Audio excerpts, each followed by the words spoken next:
YouTube.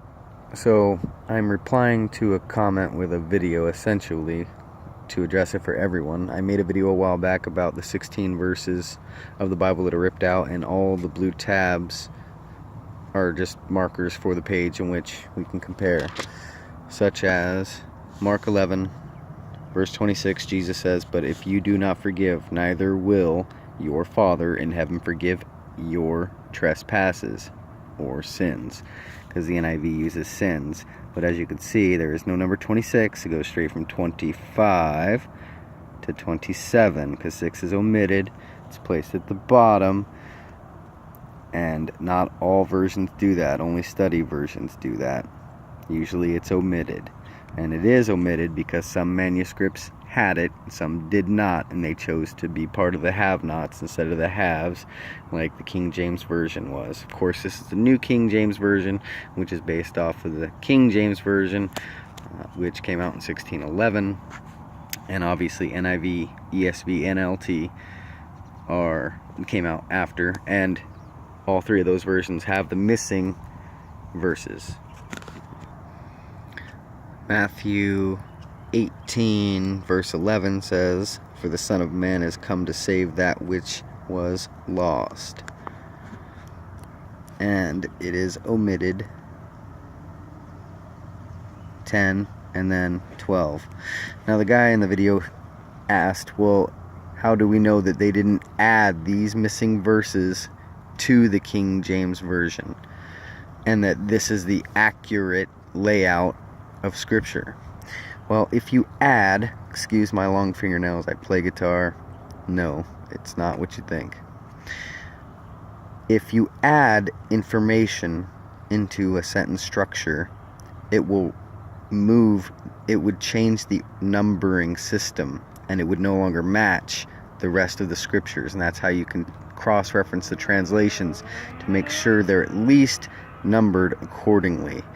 And then you can read the sentence structure, compare it to the other translation to see if there's a more accurate meaning, or one that'll resound within you as if God is saying, yes, that is what I'm trying to say to you specifically. And the only way to know is to engage God into a conversation through prayer prior to study, so that information is actually revealed to you and not concealed.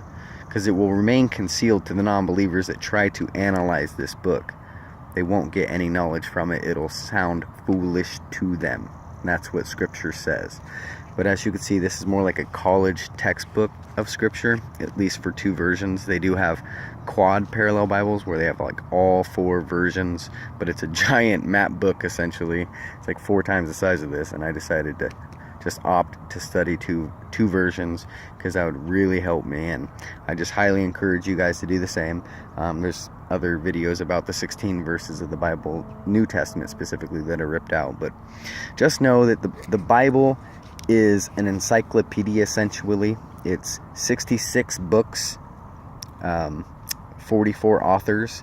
The Old Testament had 39 books in it. The New Testament has 27 for a total of 66 books written by 44 authors. So it is essentially an encyclopedia as God moved in particular people's lives, such as Job, such as Malachi, such as Isaiah, Jeremiah. Those are major prophets, and highly encourage anybody who's a beginner to start with the gospel: Matthew, Mark, Luke, and John. Luke, he wrote Acts, and so he actually writes more than any other New Testament writer. Little tidbit that could help you in the right direction. Just start. If you're a non-believer, you're on the fence, just engage with God. Start reading His Word. He'll start to manifest signs and wonders. He's a great God. He loves you. I already know He loves you, because you wouldn't be watching this if He didn't. So just give Him the benefit of the doubt, and the believers out there that are subscribing, God bless you.